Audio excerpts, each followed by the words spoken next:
Over 80% of parents believe their child's school is doing a great job, but the general public strongly disagrees. Stay to the end to learn why this is happening and how to talk about it in English. Welcome to our English story for intermediate learners. We will listen to today's story in slow and clear English. The topic is a fascinating disagreement in society about the quality of education.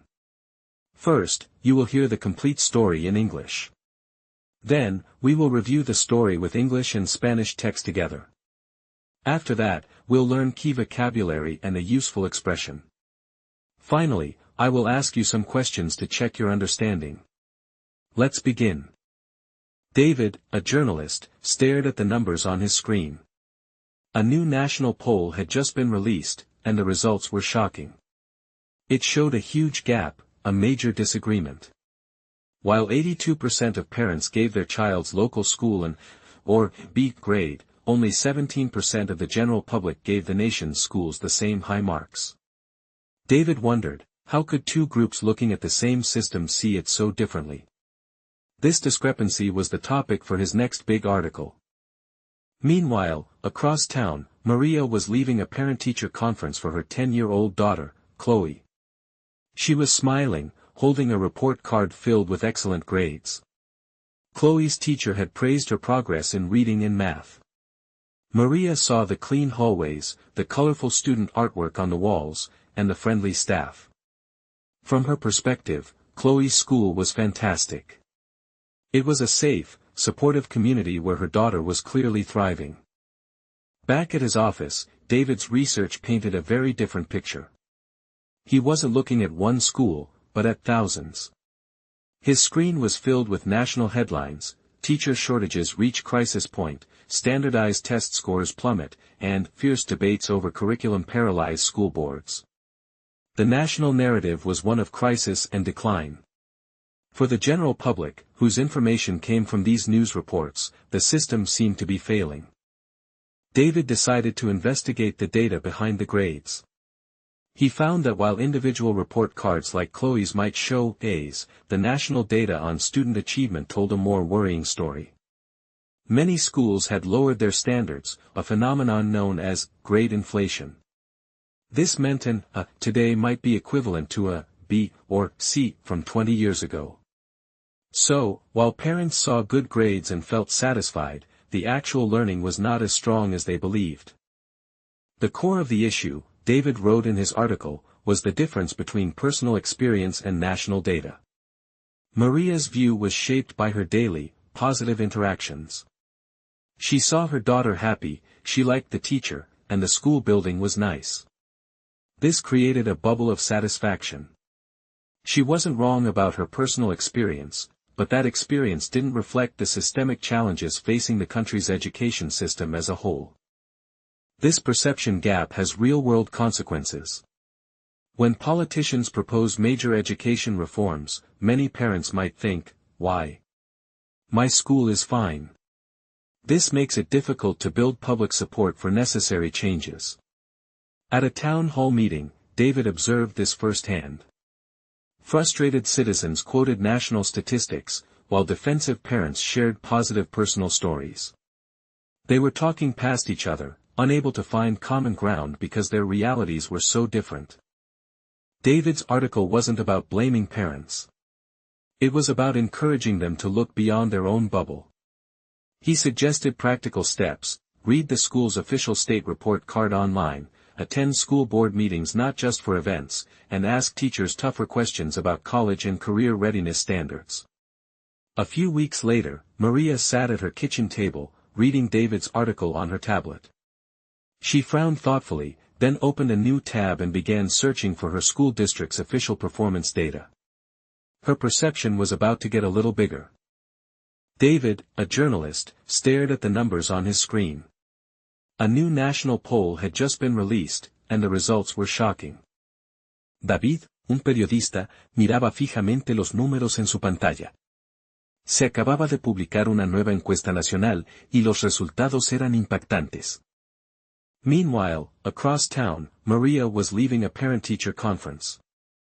She was smiling, holding a report card filled with excellent grades. Mientras tanto, al otro lado de la ciudad, María salía de una reunión de padres y maestros. Estaba sonriendo, sosteniendo un boletín de notas lleno de excelentes calificaciones. David's research painted a very different picture. His screen was filled with national headlines about crisis. La investigación de David pintaba un panorama muy diferente.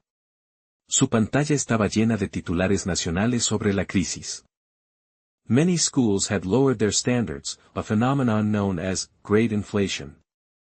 Muchas escuelas habían bajado sus estándares, un fenómeno conocido como inflación de notas. Maria's view was shaped by her daily, positive interactions.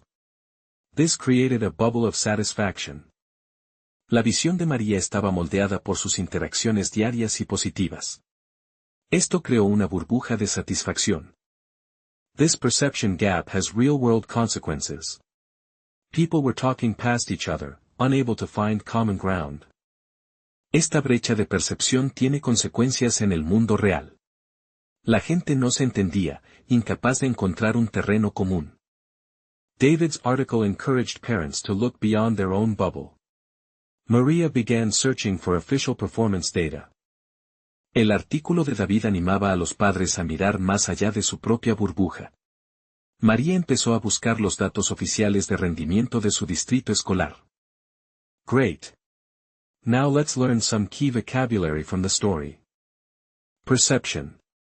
This is the way you think about or understand someone or something. For example, her perception of the school was very positive. Discrepancy. This is a difference between two things that should be the same. For example, there was a large discrepancy between the poll results. To plummet. This verb means to fall very quickly and suddenly. For example, national test scores started to plummet. Systemic. This adjective describes something that affects all parts of a whole system. For example, the problem wasn't one bad school, it was systemic. Now for our useful expression of the day, to talk past each other. This phrase means that two or more people are talking about different subjects while believing they are talking about the same thing. They are not really listening or understanding each other. In the story, parents and citizens were talking past each other at the meeting. Okay, are you ready? Let's check your understanding. I will ask a question, then pause for a few seconds so you can think of the answer. Question 1. What is the main disagreement or discrepancy shown in the story? The main disagreement is between parents, who generally think their local school is excellent, and the general public, who believe the nation's school system is failing. Question 2. Why does Maria have such a positive perception of her daughter's school? Her positive perception is based on her personal experience. Her daughter gets good grades, the teacher is nice, and she sees a safe and supportive community at the school. Question 3. What is grade inflation? Grade inflation is the phenomenon where schools lower their standards over time, so an A grade today might represent less actual learning than an A in the past. Question 4. What did David's article suggest parents should do? It suggested they should look beyond their personal experience by reading official school data, attending board meetings, and asking tougher questions about academic standards. What is the main disagreement shown in the story? ¿Cuál es el principal desacuerdo que se muestra en la historia? The positive view of parents versus the negative view of the public. La visión positiva de los padres vs la visión negativa del público. Why does Maria have a positive perception of the school? ¿Por qué tiene María una percepción positiva de la escuela? It's based on personal experience, good grades and a safe community. Se basa en la experiencia personal, buenas notas y una comunidad segura. Excellent work today. You have learned a lot about a complex topic. What is the perception of education in your country? Let me know in the comments below. If you found this story helpful, please like the video and subscribe to our channel for more English stories. See you in the next lesson.